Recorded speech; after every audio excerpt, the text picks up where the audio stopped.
The theories and ideas shared in this episode are based on publicly available information and are for the purpose of creative thought and entertainment.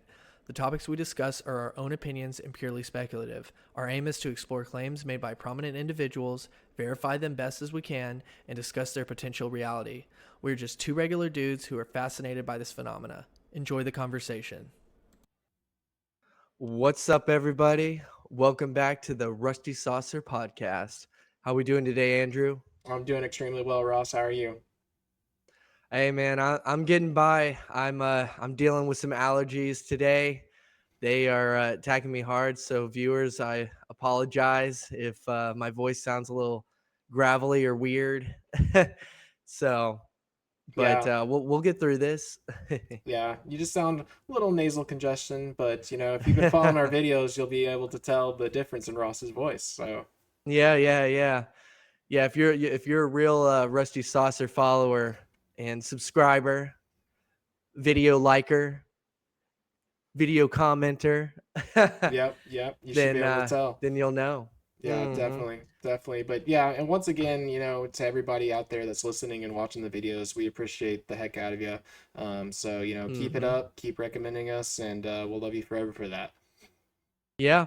Make sure that if you haven't already, please subscribe to the channel. Throw a like on the video. Also, we do read all the comments that people make. We have seen recently some requests for certain UFO cases, and those videos are in the works. So we're excited to get those out. And if anybody else has suggestions for topics, cases, shoot them in the comments. We'll do a little Rusty Saucer investigation. Yep, Rusty Saucer deep dive, fly by. Yeah. Hmm. So I'm really excited for today's episode because we're talking about astronauts and their experiences. If you before in Yeah. another episode, I said I grew up maybe 10, 15 minutes from NASA, so I knew a lot of astronauts growing up. Friends of Hmm. mine's, their parents were astronauts or worked for NASA. My best friend worked for NASA, but he wasn't. My best friend's dad, excuse me, worked for NASA, but he wasn't. He wasn't an astronaut. But yeah, so that's my home base. Like growing up in my backyard, I was right by there. So I'm really excited for today's episode. Yeah. Yeah. It's really cool. And we're going to kind of give a brief summary of each astronaut that we're going to hear from. And so we've got a total of four astronauts that are being recorded talking about their experiences with UFO cases while at NASA. So that's really interesting. And um, one thing about this too is I hear all the time from people, that Andrew and I started a podcast about UFOs that they're always like, uh, you're going to run out of content. You're going to, well, how are you going to be able to, find stuff to talk about? And why aren't, astronauts seeing these things and talking about this? And I was like, well, they are. Yes. You're just not hearing about it. Right. Yeah. I Hmm. mean, there's a bunch of stuff even with the original like Apollo missions that has come out. It is really interesting to see what the astronauts have to say and what Right. what they're comfortable speaking to. You know. Right. And there's more astronauts that have made claims about UFOs outside of the four that we're going to go over. This was just a clip that I saw just on the feed on X, and it was like, you know what, we should definitely post a reaction to this video and explore it. So that's what we'll be doing today. And this might be a multi-part video. So we'll just kind of see as we go along because we're going to stop at different parts of the video for the four different people that are being interviewed. And one other thing I just wanted to put out there is this is not for us to convince anybody that these statements are real or true. This is just to present the statements, put it out there, and let the viewers decide. Um, because these are some pretty interesting statements. And yeah, so we're not here to say that these are true, just to put it out there and get conversation going. Yeah, just something to investigate and look at, form your own opinions, just like Ross said. Hmm. We're not trying to get on a soapbox telling you what to follow what we believe in. Half the time, I don't know what I believe, but I do think all these subjects are really interesting.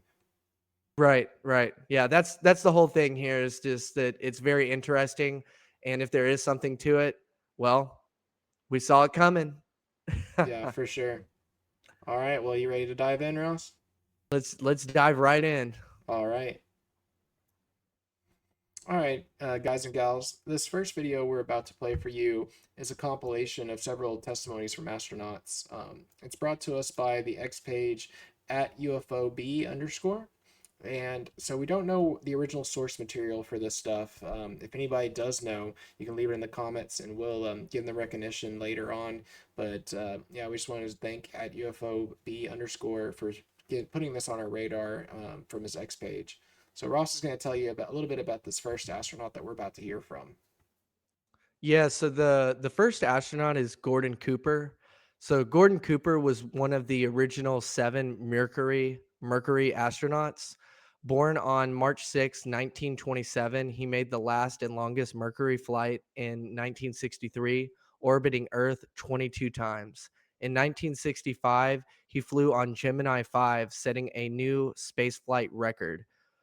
Cooper was known for his belief in UFOs, claiming to have seen one during his time as a pilot. Ooh, we got a UFO witness right here. So just to expand on that a little bit, Project Mercury was the first human spaceflight program of the United States, running from 1958 through 1963.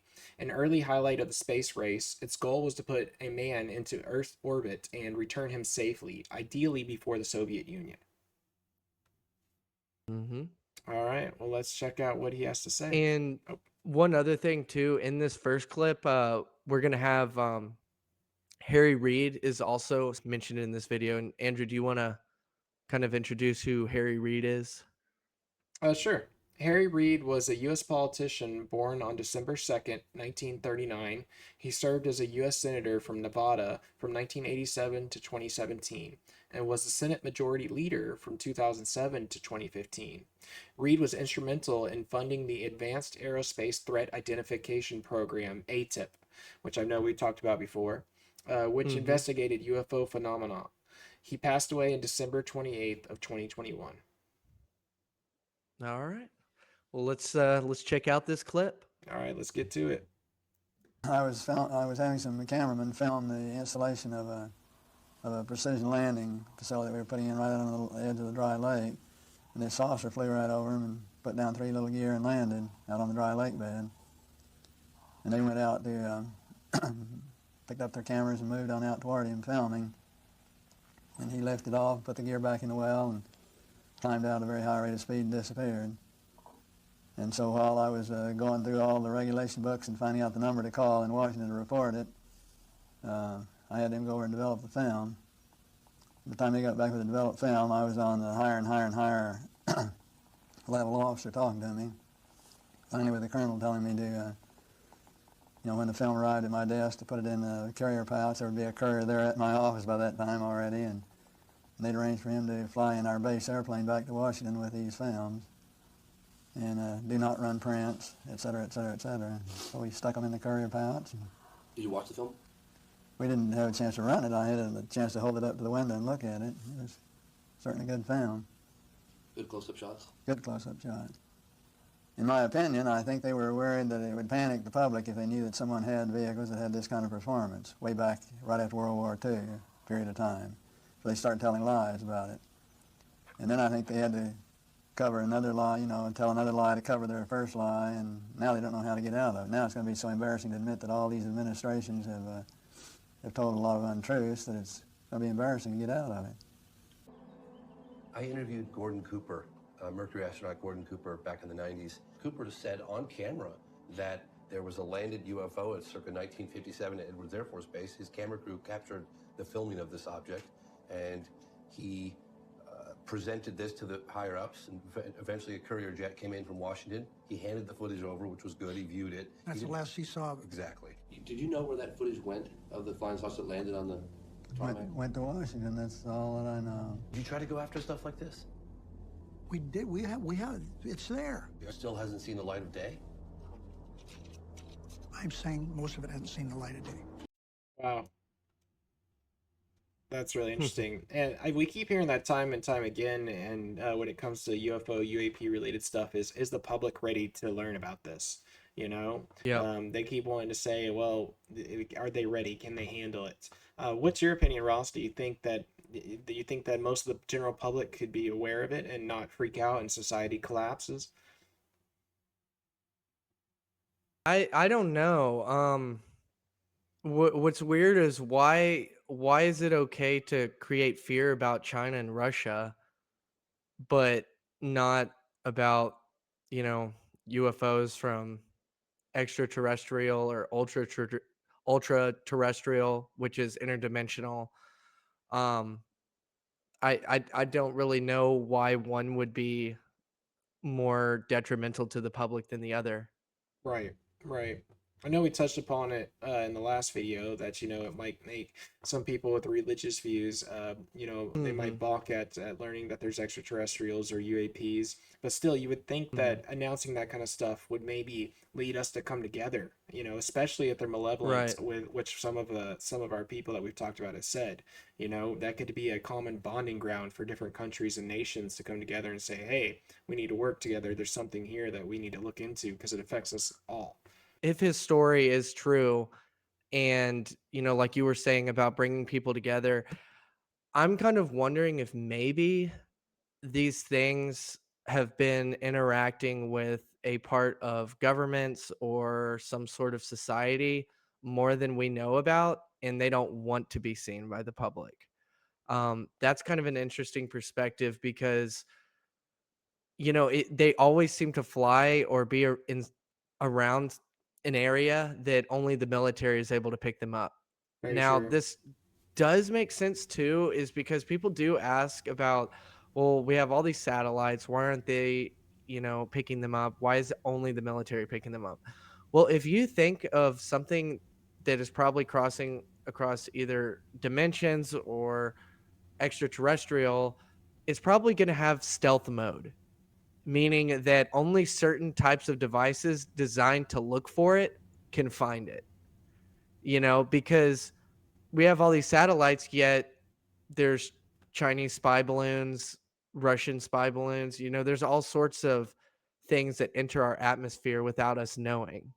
And we do the same, over there across to other countries, is we have probably our own spy crafts across the world, even though there's all these satellites. So it would make sense that the public wouldn't be able to pick up these UFOs because they're probably, high stealth. So I think that that's kind of interesting, and maybe, maybe they have some sort of agreements and things where they don't want to be seen by the public, and maybe they have more control over things than we know, or it's or it's just another, it is all human made stuff that they just don't want the public knowing about. Yeah, that's a good point. To me though, the argument that we're not ready for something isn't an excuse to not reveal it, you know? I mean, if you have that Hmm. information, you should make it publicly available. I Right. mean, it's not like I don't think the world would collapse if people found out this information. If anything, like I said, I think No. it would actually make us bond together and be closer to say, okay, we're not the only thing Yeah. out there. We need to come together and learn about what's going on.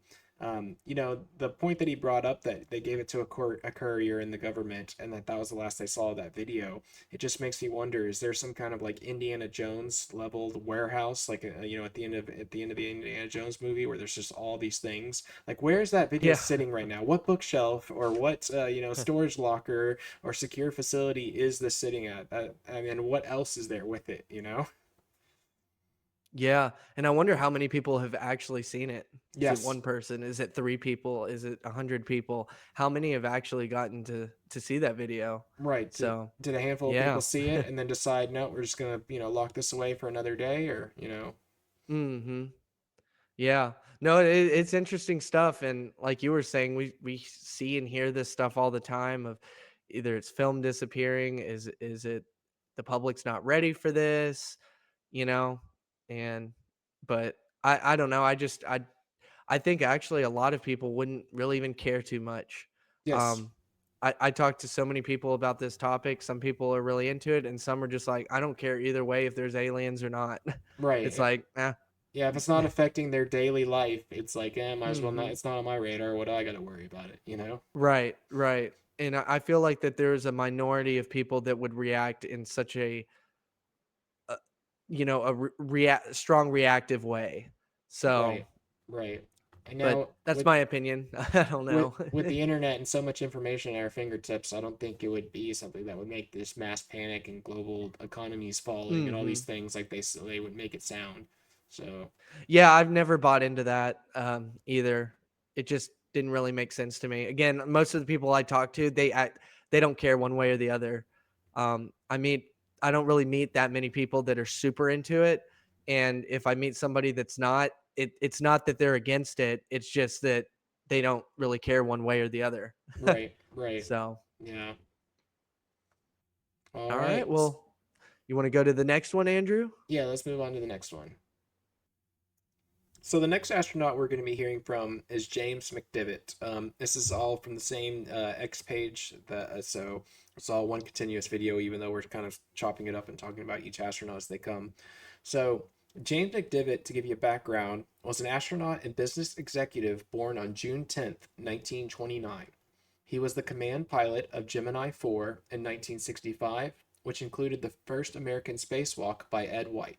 McDivitt also commanded Apollo 9 in 1969, a mission that tested the lunar module in Earth orbit. He passed away on October 14th, 2022. So let's hear what Mr. All right. McDivitt has to say. Let's check it out. Time that I saw it, I said there was something out in front of me or outside the spacecraft that I couldn't identify, and I never have been able to identify, and I don't think anybody ever will. We were in drifting flight, and my partner, Ed White, was asleep. The spacecraft had all the flight control system turned off and almost all of the electrical equipment turned off except the radio. The spacecraft was drifting around, and I couldn't tell. I still don't know which direction it was pointing. It wasn't pointing towards Earth, but I couldn't see anything out in front of me except just the black sky. And as it was rotating around, I noticed something out in front that was a white cylindrical shape with a white pole sticking out of one corner of it. It had about the same dimensional relationship as a beer can with a smooth pencil sticking out one corner of it. I couldn't tell how close it was, and I couldn't tell what the size was. Depth perception in space is not very good unless you know what the size of the object is that you're looking at. I thought I might run into it, so I turned on the flight control system. It takes a while for the electronics to warm up.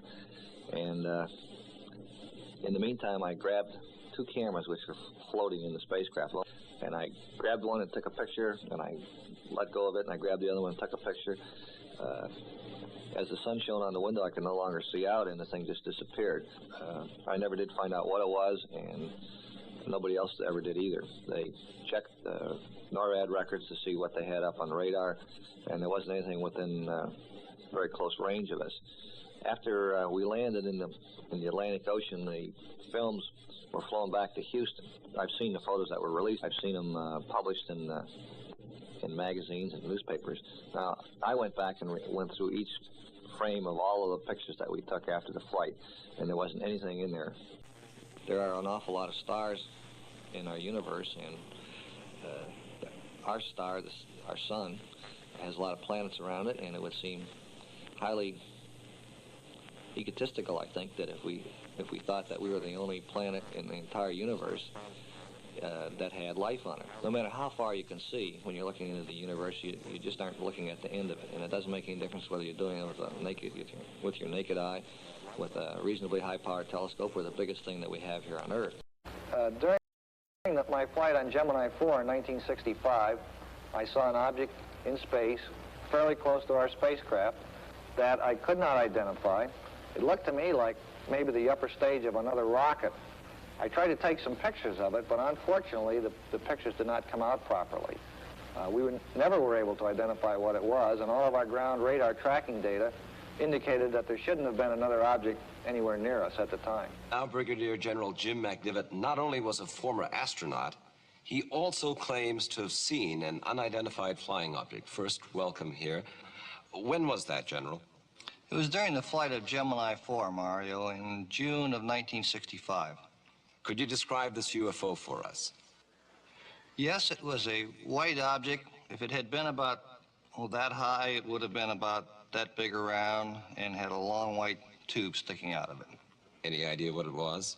I tried to take some pictures, but because of the way the camera was set and the way the light was shining on the windshield, we never really got anything back except a couple beautiful sunspots on the window, nothing else. Yet you still believe that it was a UFO that you saw on that flight in orbit? Well, it was a UFO. That means unidentified flying object. Whether or not it was life from another planet, I don't really know. General, let me lay it on the line. Are you saying, do you believe that life exists elsewhere in the universe?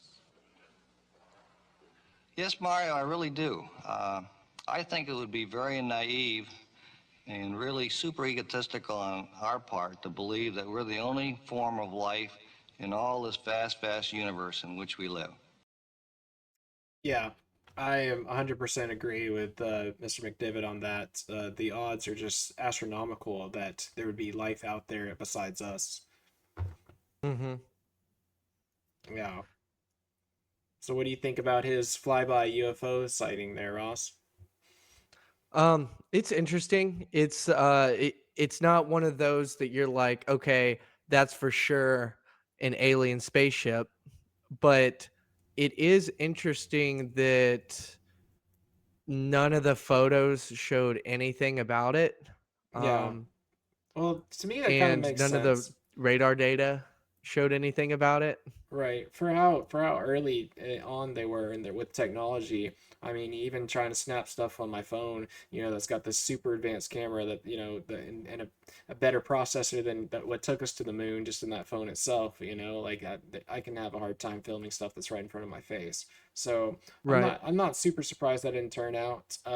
But I do like how he mentioned that, when he looked at all the released video and photos, that nothing Hmm. appeared there. It's almost like we were talking about in the other video, is NASA scrubbing certain stuff.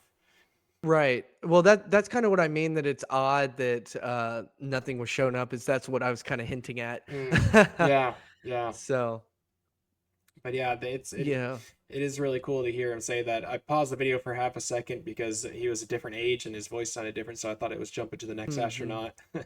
But his story's been the Right. same every time. And I feel like that for some people who may think that, oh, it's hallucination or it's this or it's that, these guys are trained for these types of situations, where they're kind of trained to know, like, how's your blood pressure doing? How's your breathing? How's, all of this stuff to make sure that when they report things that it's accurate. And this is just number 2 of 4 that we're going over, and there are more astronauts that have come out saying things about UFO related activities and encounters. But it just it is interesting that this guy saw this thing, is reporting it, and then whenever he sees the tape and the radar data, that there's not even anything that could be like, oh, what you saw was floating debris of this. That's what that was. See in this picture, see that thing floating. That's what it was. But there's nothing. They didn't find any type of, related type of object floating around, or the radar didn't pick up, just a rock floating that looked like it was a weird shape or something, or a piece of the ship fell off, or, whatever. So to me, that's kind of interesting.